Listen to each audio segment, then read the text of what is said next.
time there. And then obviously drove home to Kansas, and it was windy and yucky. Like it's always windy here, right? But fall is my favorite time of the year. Drop in the comments. Let me know. Do you love this season that you're in? And we are going to get started right on time. I'm making sure that we are live on all the platforms and that the comments are turned on. So in order for me to know that you're coming in live, drop in the comments live. If you're watching the replay, say replay. Good morning, Jane. Hello, Divinely Chosen. Hi, Amy Cross. Good to see you. So as you're coming on, let me know where you're coming in from and how long you have been tuning in to the Saturday morning No Guts, No Story. I feel like it's been forever since I've been able to be live. And honestly, it hasn't been that long. It's just been a heck of a week. Drop in the comments if you have had a heck of a week. Like what a season. And life is really ebb and flow, right? There's always good. There's always bad. That's the contrast that makes us who we are. But it's so dang hard to accept what is and move forward and not try to control it or change it or cure it or fix it or regret it.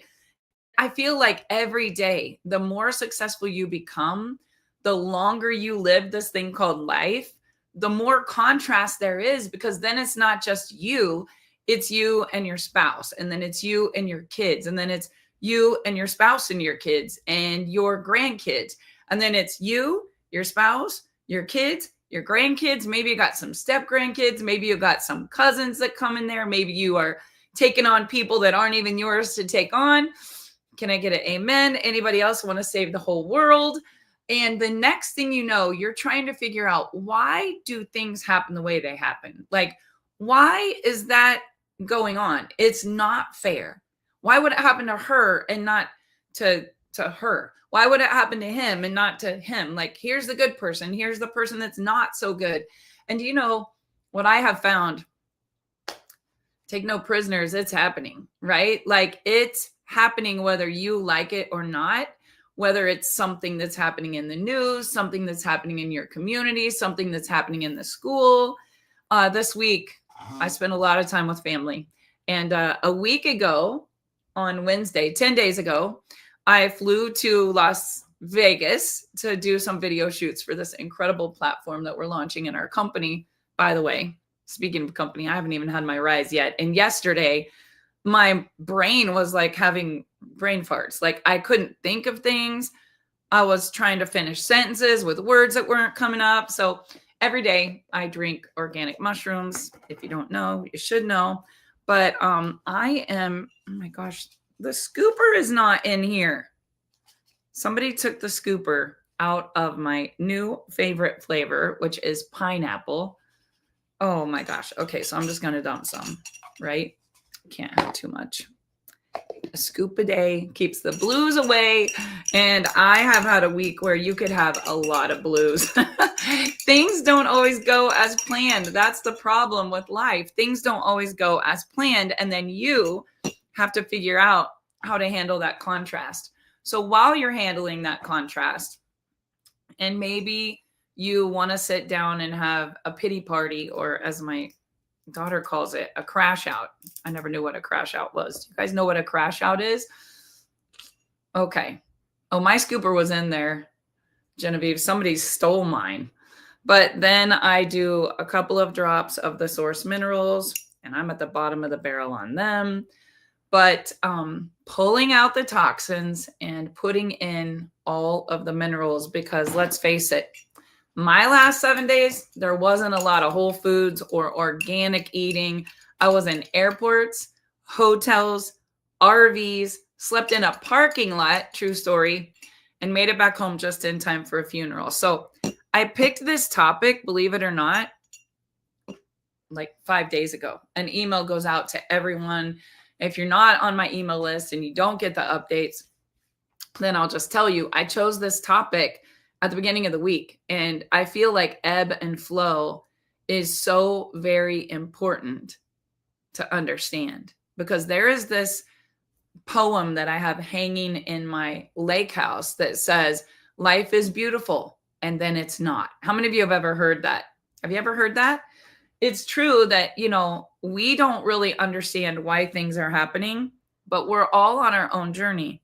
I spent a lot of my life trying to change everyone else to be like me. And the number one reason why you have disappointment, write this down, all of your disappointment comes from expectation.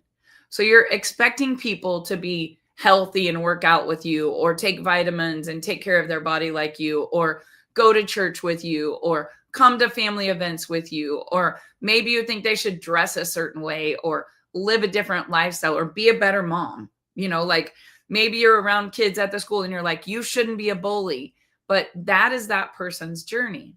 And what we need to understand is God has a plan for all of us, not our plan, his plan. And we got to let those people live out that plan, because it's not ours to decide. My son sent me something last night at 11:20 at night. He was reading, and it's so good. This author said, 35 years taught me, well, it keeps turning on my iPad. I don't know why it's doing that. 35 years has taught me your hardest times become your best stories. And I want you to think about this. My entire story since 1996 is that I was a beautician and went through a bankruptcy and became passionate about helping people understand financial freedom is not that far away. Anyone could do it. If I could do it, anyone could do it. And that story became my book, No Guts, No Story. And that book became the live call.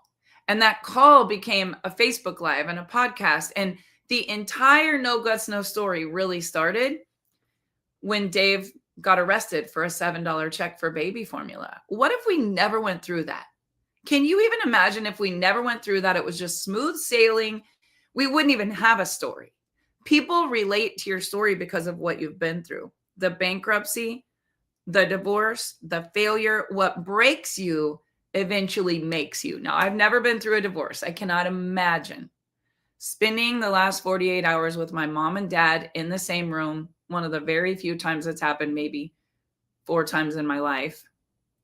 It was a lot.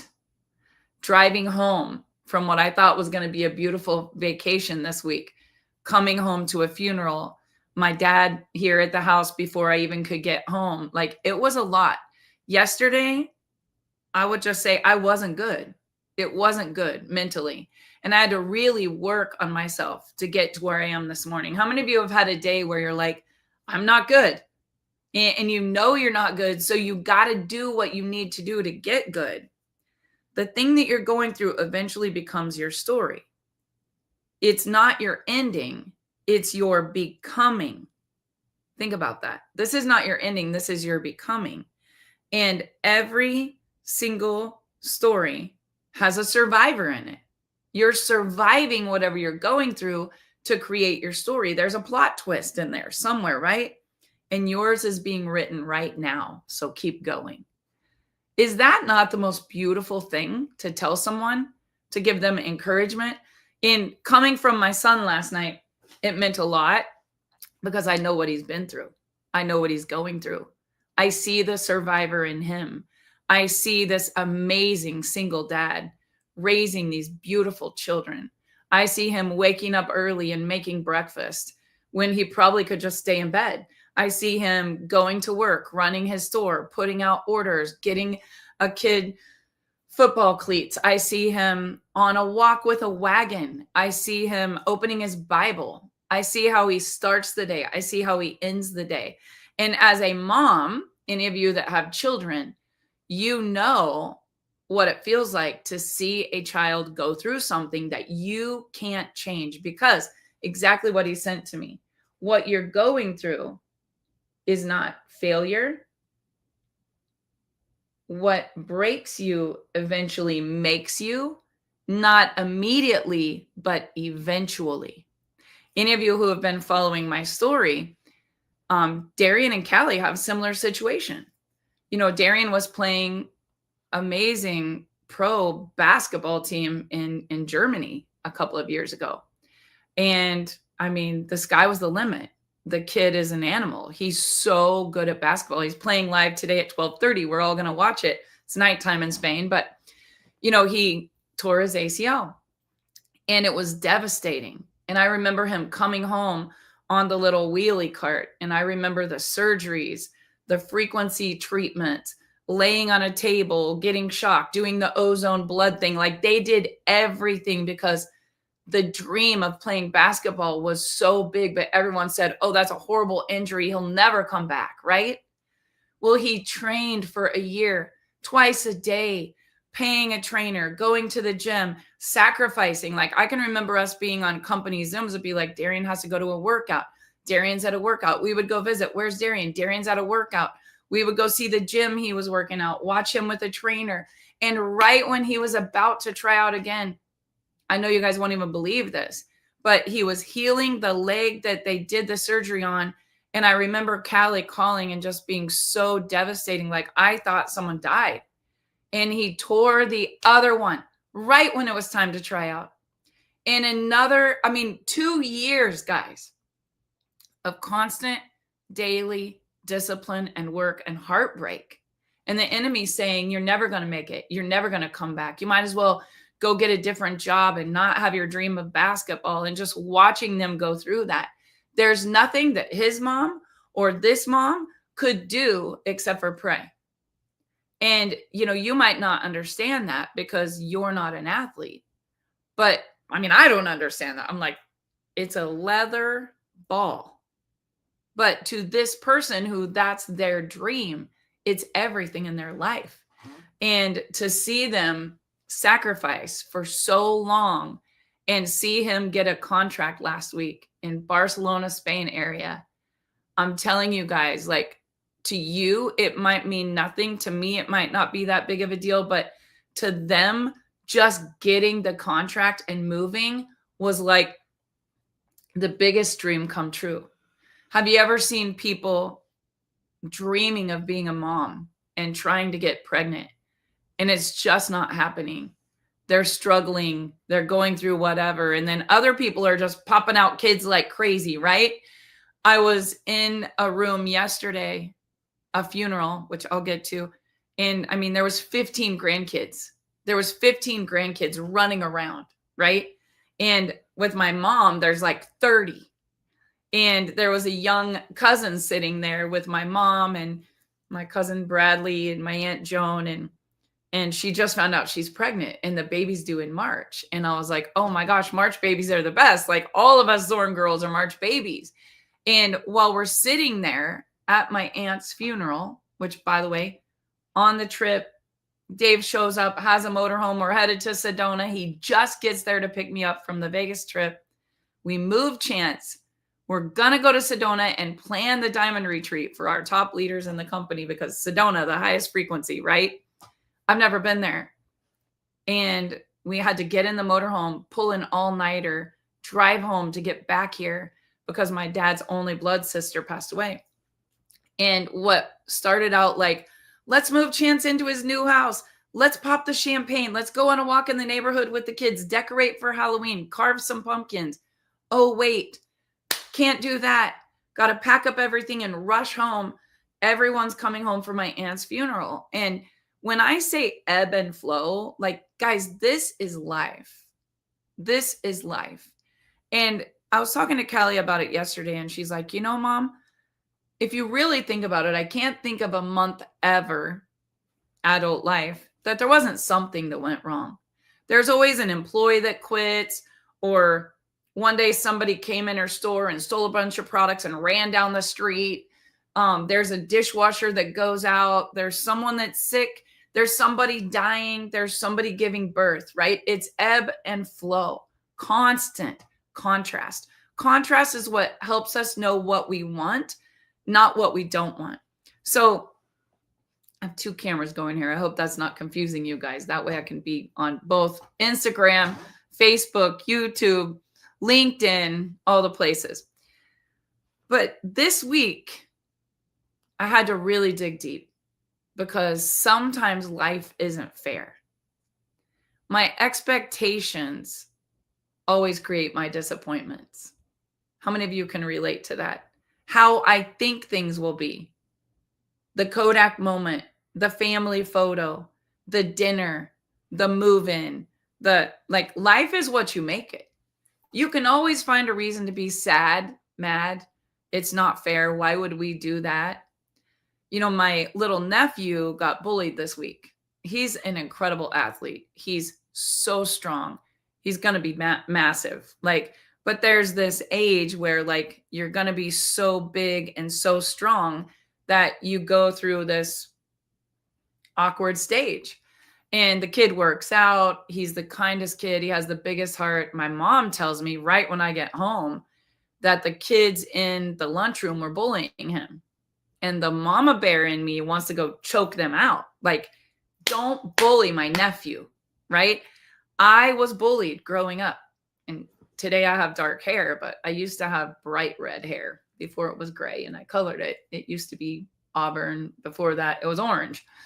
And, Pretty Woman, the movie, hadn't came out yet. So red hair wasn't cool in 1976. There was very few redheads. And I got teased every day of my life growing up. And I remember always thinking that I was less than. Speaking of hair, I'm going to take reverse. These 2 capsules make my hair and nails grow like crazy. I got teased a lot. I hated my hair. I hated my skin. I hated the freckles. I hated all of it. And I had a really low self-esteem. And I got left with the kids a lot. I mean, my mom and dad were workaholics, and my grandmother passed away when I was 12. And so when she passed away, hold on 1 minute. Hold on. When she passed away, I was always home with the kids, and there was 5, right? So I was the oldest. Not only did I have red hair and freckles and I hated myself, it wasn't the best at home. So before my grandmother passed away, she lived right here on Lincoln Street. And if you went around the corner 2 houses, my dad's mom lived on First Street. So the corner of First and Lincoln, so many kids, 50, 60 kids would meet in the park that was right across the street. We would play kick the can, hide and seek. We would run around the block and knock on the door and run. We would pick people's flowers. There was just so many ornery kids, and we always played pranks. There was no internet. There wasn't even really TV. You could get the rabbit ears going, but I don't know. There was a couple things you could watch. We just played outside all the time. And the community I grew up in, just amazing small town growing up. So I had one grandma over here, and she's a Catholic, and I have another grandma over here, and she's a Baptist. The Baptists think the Catholics are going to hell. The Catholics think the Baptists are too strict. It was just a back and forth thing in my mind. What am I? I'm a Baptist-alik. I didn't know what I was. But depending on which grandma's house I was at, I was either kneeling down 14 times during church saying all these things and prayers out of a book, or I was sitting in the front row at the Baptist church eating Cheerios and talking to my friends and going to Sunday school. It was 2 completely different worlds, right? But when I went with one grandma, I couldn't wear fingernail polish. I couldn't wear short shorts. I couldn't wear tight jeans. And if I went right around the corner, I was this baby little niece with 7 aunts and uncles on my dad's side. And I mean, they would teach me how to paint my fingernails red and listen to AC/DC. Kiss just came out, Motley Crue. It was a different world, right? All these teenage kids and the influence. There was so much contrast, right? So good grandma, bad grandma. I mean, I don't know. Nothing's good or bad. It's our thinking that makes it so. And so I really looked up to these uncles. Any of you have an aunt or an uncle, or you are an aunt or an uncle? I don't think you realize how much they look up to you. Yesterday at the funeral, all my little nieces and the little Uyghur girls, Aunt Barb, can we come home with you? Can we come home with you and stay the night? Can we get our book bag now? Can we come with you? Can you talk to mom? Mom, can I stay with Aunt Barb? They just look up to you because you're the aunt or you're the uncle, and they learn what they live. This is what you have to understand. They learn what they live. Oh yes, Genevieve, it was confusing. Let me tell you what was really confusing. These aunts and uncles that I looked up to so much, you got to understand, my grandmother had a baby 3 years before I was born. And so my uncle went to high school with me, went to grade school with me. He could drive before me. He picked me up. He took me places. Like, I never really felt important or loved because I was kind of like the outcast. But when I was there, it felt good.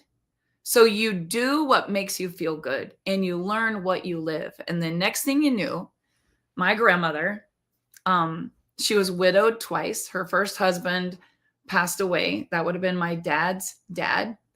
My dad ran away from home at 14. My grandmother remarried an alcoholic that was very abusive, put her in the hospital, beat her. It was back in the day, it was a little more rare than today. It wasn't like something that there was support groups or you were accepted to, go get some help. And there was a lot of division there. Not only was she in an abusive relationship, and these generational trauma roots go so deep. That's why I'm so passionate about breaking that curse. Then his wife from Oregon passed away and shipped all these stepchildren. And so now my grandma was the proud mother of some children that didn't know her, like her, or want to be with her. And I was with all of them yesterday at this funeral. But this was my family, right? This was my family roots. My dad's side, so much different. And then my mom's side, my grandma and grandpa just had 3 kids, and they were all wildly successful and very conservative Christians. And they taught me what to do and what not to do. But there was a mixed message there, right? Because you love your mom, you love your dad. Of course, my dad and mom would take me to grandma's house. There was 50 kids there at Christmas, and Christmas Eve was amazing. But what I learned in that family, I remember before my dad's only brother took his life, I remember the struggle with alcoholism and the fear, even at a holiday. I remember one holiday we were sitting there, and my aunt, who passed away yesterday, had moved back home from Texas. Her husband went to prison, and she had one beautiful little girl who we all fell in love with. And then the next thing I knew, there was a new uncle. And one Christmas we were sitting there, and all the kids had opened gifts and they were getting their pajamas on, ready to put out the cookies for Santa. And this scary person that was highly intoxicated broke down the front door, walked right past my grandma, spit in her face, went in the bathroom, got the kids out of the bathtub in a towel, and walked into a snowstorm. And all the grown men in the house watching it happen. I remember my grandma saying, 7 grown men here and no one's going to stand up to him, but he was armed. He was dangerous. Everybody was scared. And so growing up, what you might think, oh, Barb Pitcock, she's this successful businesswoman that has had all these great things and her life is just roses and cotton candy and butterflies. Like, it was hell watching all of the things that happened in my life as a child. All of a sudden, there was a lot of drugs and alcohol, right? Like, everyone except my dad would tell you, out of 7 kids, every one of them had a battle with drugs and alcohol and abuse and the law and stealing, or just like it was survival to them. And then here was my grandma running Dysfunction Junction, right? I loved my grandma. And I did her hair every Friday. She would come and hold Callie as a baby. She died of an aneurysm to the brain. And I remember at the time of her death, I was the only person that could sit there with her for 14 days. I was the only person with the freedom, the finances, the ability to just sit there and hold her hand for 14 days. And then all of the kids came home, obviously, for the funeral. And I was thinking yesterday at my aunt's funeral, she was the oldest daughter in that family, my dad's only blood sister. I was thinking yesterday at that funeral, how did I get to where I am today with all of the ebb and flow? How did I have never even smoked weed in my life. The whole world thinks I'm a prude. They're like, oh my God, Barb, I can't believe you've never even smoked weed. I'm going to tell you, when you're a little girl and you're afraid and you see people that you love that are so healthy and happy go down a road of alcoholism and drugs and division and hate and codependency and healing, and then brokenness, and then healing and love, and then they're married, and then they're divorced, and then there's this and there's this and there's this. And I mean, it just piles up to the point you know what you don't want. And I will tell you guys, I associated alcohol and drugs with nothing but pain because I saw it. When my dad's brother took his life, I was a kindergartner, and my dad changed. My dad changed. Today, I understand it. As a young kid, I didn't understand it. When I watched my dad bury my mom's mom, which was really a strong pillar in his life, I was young, 12. My dad changed.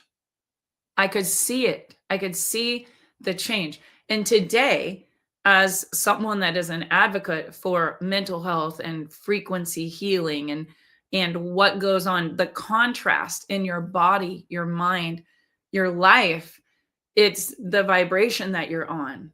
I was so low. I was scared. My Uncle David gave a beautiful speech yesterday, and he talked about as a little kid, he was scared. You know, when my grandma remarried the guy that was the alcoholic and the father to these 4 other children, he had a car accident off of a bridge and the car burned. And my Uncle David was the baby. He was little. He was born premature. He fit in a shoebox back when that wasn't something that usually you could survive. And he was my bestie growing up. He was my bestie. And we did everything together. And I remember my freshman year, I was so excited because he was a senior. But he got into drugs and he got arrested in front of the whole school. He did time in jail his senior year. He got out of jail and he moved far away. He moved to Oregon, and I never really saw him again.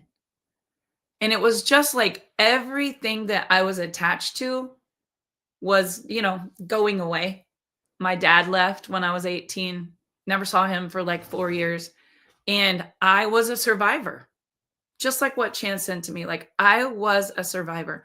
I was watching my mom, heartbroken, buried her mom, her dad, my dad's mom, and she was alone. And there was 5 of us. And I was watching this repeat of like struggle and fear and pain and division and abandonment. And we learn what we live, right? And I always say, then this knight in shining armor came and rescued me. I was about to get married, and Dave came along and really changed my life. I mean, he made me believe in myself. It was the first time ever someone said, "You are beautiful. You are so good at that. You are so talented."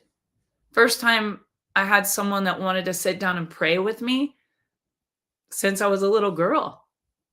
It was the first time that I had someone in alignment with me since I was about 12.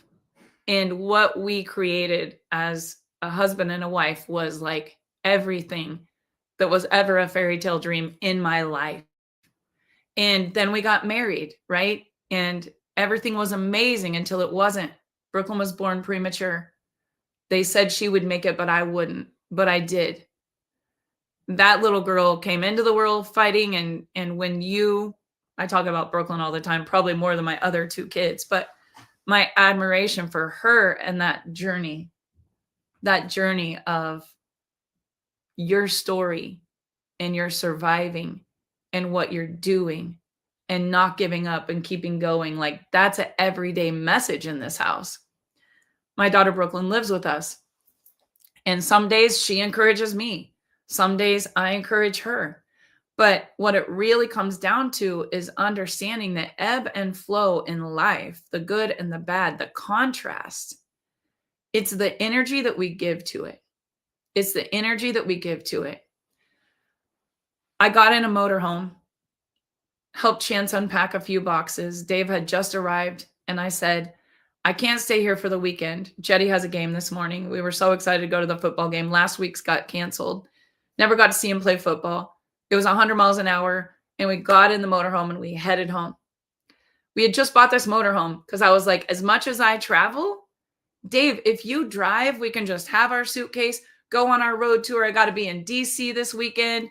Got to be back in Arizona the next weekend. Like, we'll just load up, take the dog, and we'll be with our family. We'll be happy. We'll see the world. It was a dream, right? And then we get in it to drive straight, like 18 hours. But 6 hours down the road, the front tire blows. And Dave is like, you have got to be kidding me. He keeps it on the road. My brother's like, thank God you didn't go in the median. Thank God we didn't take the mountain way. We went the other way.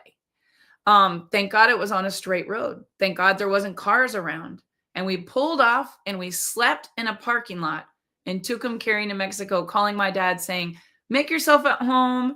And they're like, the bird, the dogs. I'm like, my cleaning lady canceled that day. Wednesday, the day the family's all coming to my house.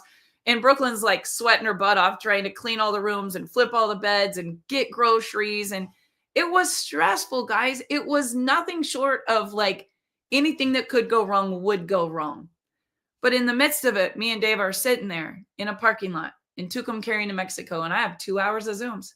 I got to show up. I got to encourage the top leaders in my company on a gold inner circle call.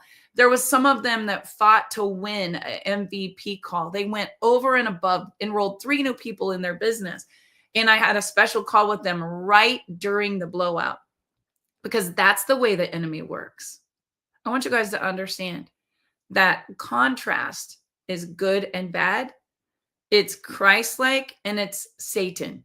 It's literally energy. That's all it is. Some people will be like, oh, I'm in the vortex. Everything's happening good. And then people will be like, is it Mercury retrograde? I mean, I've never really believed in all that, but we are energy and energy is everything. And what you focus on grows and what you give power, you get more of. So while I'm having the upset and the canceled vacation and the funeral and the drive home and the cleaning lady's sick and the dog needs to stop and go pee and we can't pull over because we're in construction and like all the things that were happening, I just had to keep my energy focused on what was good. And I'm going to encourage you today, you don't have problems. If nobody died, you do not have a problem. If you're not dying, you have no problem. It's your thinking that makes it so. It is your thinking that makes it so. I got to be honest. I felt a little guilty yesterday at the funeral because I love my family, but I have loved them from a distance. And the reason why I loved them from a distance is because of the pain, because of the past, because of being bullied, because when my daughter got in trouble, someone shared the post, because I don't agree with a certain lifestyle, because I don't want to be in that environment where everyone is going to gossip or tear down or fight. Like, God is love all the time. God is good all the time. But how can you say that God is good when you have 15 little grandkids in a funeral home crying their eyes out and 5 children, I believe, losing their mom at a young age? And everybody's like, God is good. God is good all the time. Not only do I remember when my dad's only brother took his life, I remember when Dave's only brother took his life. And I didn't really think about it until I was older, but it was devastating. It was traumatic. And my kids will tell you, like I told you about my dad changed with every bit of the pain in his life. And it really hardened his heart. And I watched my husband go through similar. Dad was an alcoholic. He's 20 years sober, but dad was an alcoholic growing up. Brother became an alcoholic. Brother committed suicide. Devastation, watching his mom's heart break. When I see these things happen, because as a little girl, I watched these children that were everything to my grandma Schneider, living in a world with a beautiful woman that didn't know her worth, being abused, being treated the way that she was treated, struggling with all of the addiction around, and thinking about the trauma that she grew up with in that house. Can you imagine having a mom that was widowed twice, beaten by an alcoholic, struggling to grieve and mourn and raise 7 kids? Can you imagine that woman? Today, I have no judgment. I mean, I think growing up, I might have been judgmental. When you have a child that battles that disease of alcoholism and drugs or whatever, Brooklyn, I've never had a child with alcoholism, but Brooklyn's battle with opiates and overdose on fentanyl has taught me so much that I will never judge you. I don't care if you're a cheater, a liar, a drug addict, a beater. I don't care if it's porn. I don't care if you robbed a bank. Here's what I know: God loves you. Jesus loves you and he forgives you. And it doesn't matter what you've ever done. And that's just my belief. Maybe you don't believe in Jesus. Maybe you believe in trees or stars or cards that you deal in a deck or whatever you believe in. I don't judge you. You got to believe in what you got to believe. But here's what I know: when I was dying with Brooklyn, and a crew of people came in the room and laid their hands on me, and they all believed that I would be healed, I was healed. And my dad, who I hadn't talked to in years, was on a phone, and my blood pressure was so high, they wouldn't even let me talk to my dad, and blood ran out my ear onto the pillowcase. I should have had an aneurysm or a stroke, just like my grandpa did, just like my grandma did, but I decided to break that curse. I did not die. I lived. Brooklyn, 32 years of a miracle life. And I think she did not die. She lived. 2 fentanyl overdoses. She did not die. She lived. Every single day, we are going to have ebb and flow. We are going to do whatever we have to do, whatever we have to do to feel good and to survive. So I want you guys to know whatever's happening in you is part of your story. My Uncle David, who was my everything, became an addict. He said yesterday, I was a handful. I think that was an understatement. I remember my mom and dad having things that were missing: guns, money, checks. And I mean, I was codependent from the time I was 14 years old. I loved him so much. I would do anything for him. I would take a bullet for him. I would stand up for him. He didn't do it. He wouldn't do that. But our family became so divided because David got in trouble with addiction and stealing. And my dad and his little brother never talked. David fought a battle for 28 years. He drove past my dad's house a couple years ago in a motorhome and called my dad, and my dad told him, keep on going. Don't stop here. And it was heartbreaking. But sometimes you can't get people to make amends. They just want to be mad, hold a grudge. They're not going to forget the person that did them wrong. When we got to the funeral home, we got there 5 minutes before visitation started, and we were about 5 minutes late coming in. And when I walked into the funeral home, I just walked straight to my Uncle David, and I remember just hugging him and telling him how much I love him and how proud I am of him. He shares his sobriety every single day on his Facebook. And my dad was on one side of the funeral home, and my uncle was on the other side of the funeral home. I love them both so much. They both lost a sister. Little children everywhere. I saw this little 12-year-old boy I've never met. I'm not like real close or like involved in all of that family a lot. I mean, I have hosted my dad maybe 4 or 5 times, and I've been married 32 years. We don't see each other a lot, but I love my dad.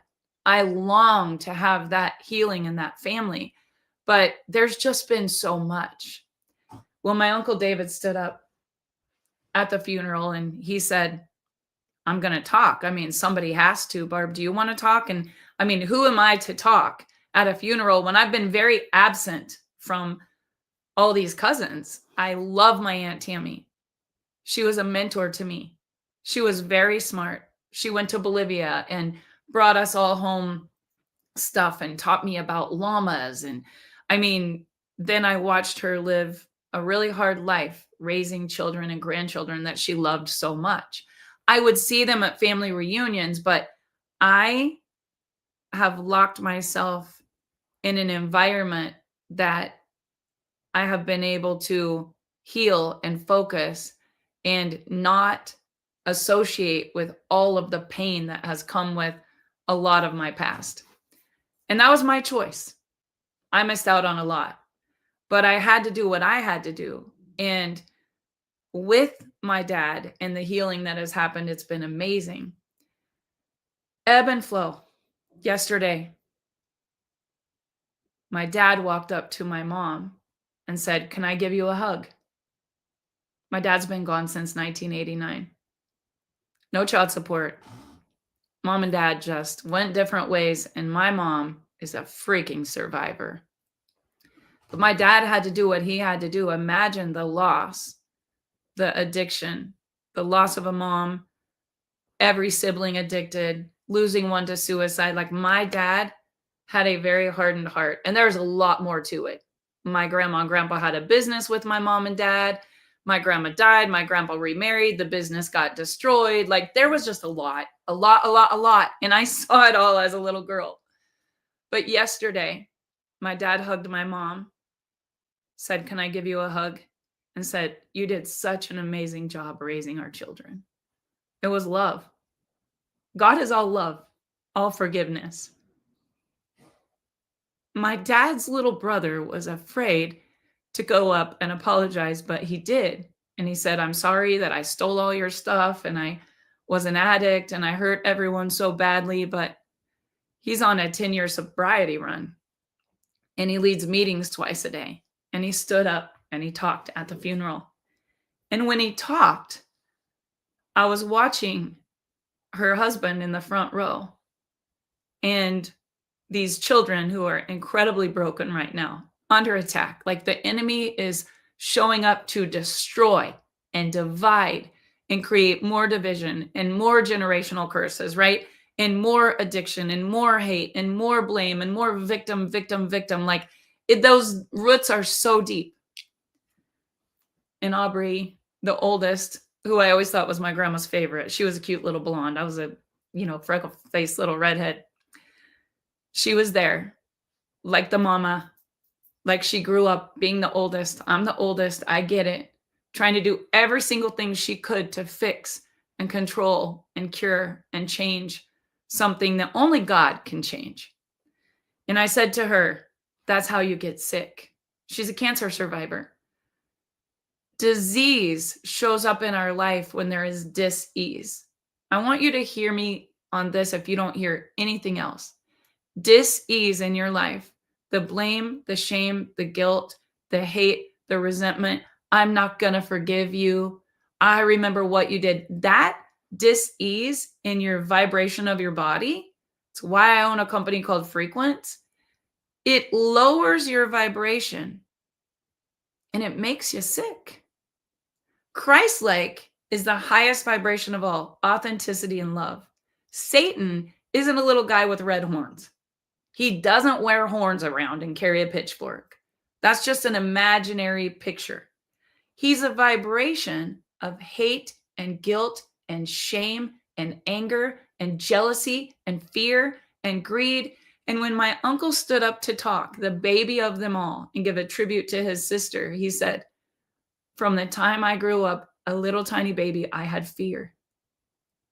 I grew up with fear, anger, fear, resentment, feeling a low vibration." Can you imagine never having a dad and a single mom with 7 kids trying to survive?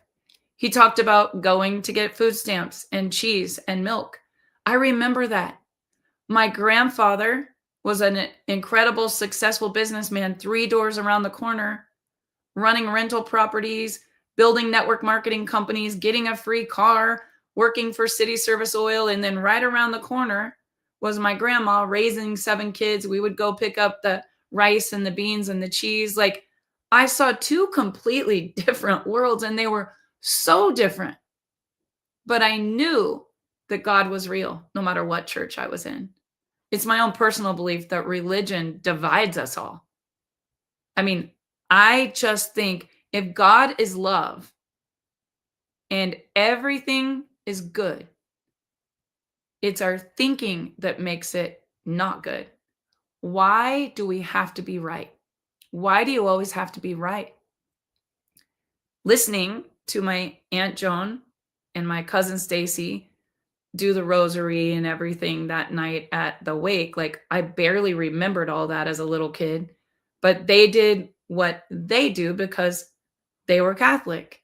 And then when I got to say the prayer yesterday at church, I said, "This is how I'm going to pray for all of us." And then at the end, I'll say the prayer that grandma gave me a quarter to learn at the big table with all the aunts and uncles. I remember learning the whole Father, Son, Holy Ghost thing as a little girl.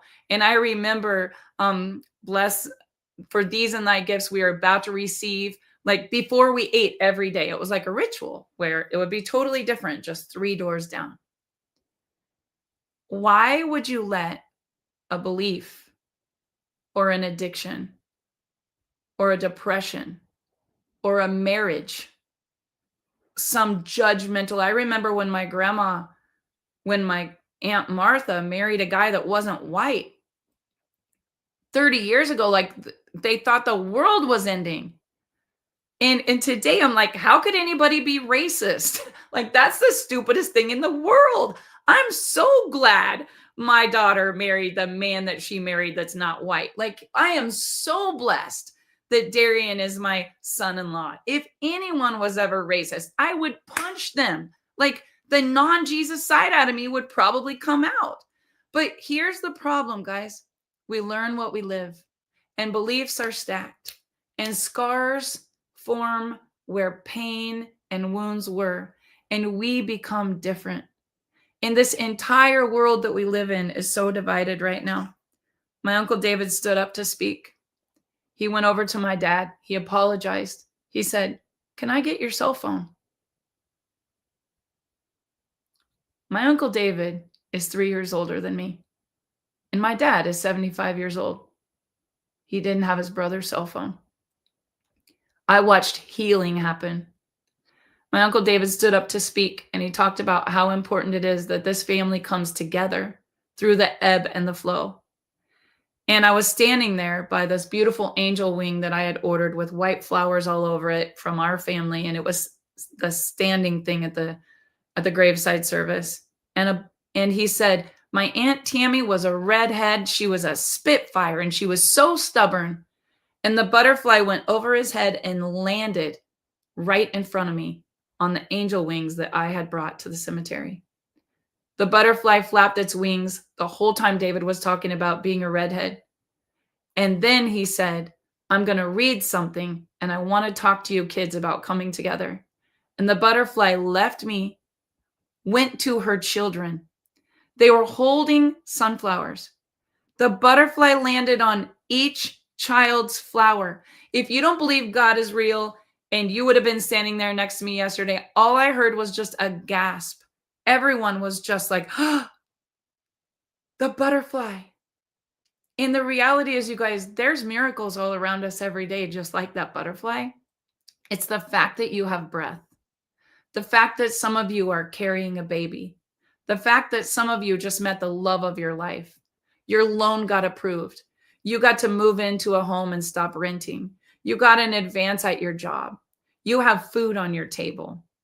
You have a little girl that's fighting a demon and she's overcoming it, and you don't even know what she's going through. Like, God is so real. It's an energy. It's in every one of us. We're born with it. When we come into this world, we're such a high vibration.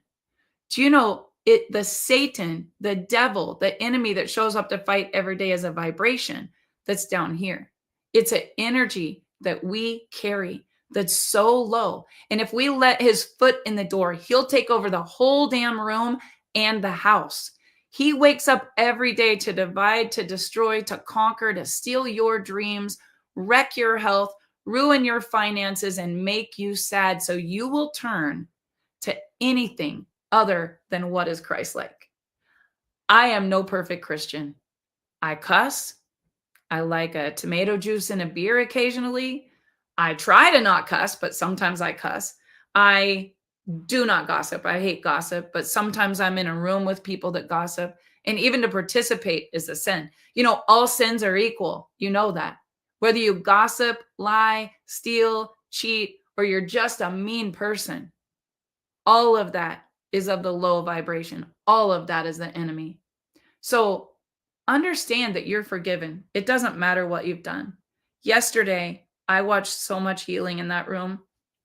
My Uncle David gave the best speech I've ever heard at any funeral. I watched a little 12-year-old boy crying his eyes out, and I did never meet this little boy before. His name was Kyler, and I just went and sat and held him in my arms. His mom wasn't in the room at the time. I remember her being grandma's favorite little redhead. And his mom and dad are divorced. And I asked him where he lives, and he lives just 30 minutes from me. And I said, you should come fishing. I saw a little 12-year-old mourning like I mourned when I lost my grandma that was my everything. And I thought to myself, be the person that somebody was for you when you were broken. Be the person that somebody else was for you when you needed it. I wanted so badly for my daughter Brooklyn to meet my Uncle David, and I know they will meet, but he read this, and I'm going to finish with this, guys. Acceptance is the answer to all my problems today. When I am disturbed, it is because I find some person, some place, or something, or some situation, some fact of my life unacceptable to me. And I can find no serenity until I accept that person. I accept that place. I have to know that is how it is supposed to be at this moment. Nothing, absolutely nothing happens in God's world by mistake. Until I could accept, this was him, my alcoholism, I could not stay sober. Unless I accept life completely on life's terms, I cannot be happy. Whether it's alcohol, drugs, heroin, gaming. Gaming is the worst addiction in the world right now. Pornography, stealing, abuse, whatever people do, guys, they do it to change the way they feel. It's a dopamine in their brain. And right after they do it, they're like, why did I do that? But they can't stop doing it because it's a disease. Understand that. It's not just a choice. It's a disease. And I will never stop talking about this. Until I could accept it, I could not stay sober. Unless I accept life completely on life's terms, I cannot be happy. I need to concentrate not so much on what needs to be changed in the world as on what needs to be changed in me and my attitudes. And let me tell you guys, I have fallen short in my life. I was not the best cousin. I was not the best family member. I wasn't always the best granddaughter, but I am who I am because God molded me to be a person that could be a survivor and share that story so that I could serve others. And we're only on this planet for one reason: to serve other people and to share our faith. That's it. We come into it kicking and screaming naked, and we leave it kicking and screaming naked, and we're not taking anything with us. Impact is all we've got. And yesterday was very impactful for me. I came home. I couldn't even get out of the chair. I just sat there. I didn't read. I didn't turn on the TV. I couldn't talk. I didn't want to see anyone. I just had to absorb everything that happened in the week. And I'll tell you guys, the lesson was ebb and flow. God is good all the time, and he's very real. You just have to be still and look for him. I hope you guys have an amazing day. I'm sending so much love to all of you. I hope that you know that you are important. God does have a plan for your life. He has a plan for everyone's life. Not our plan, but his plan. And if you don't have the strength, just ask for it and he'll give it to you. If you got something out of this, please share this and tag a friend. This is free. I do this every single week. I love it. I want to coach you, mentor you, and help you to see yourself the way that God sees you. Perfect in every single way. Have an amazing day.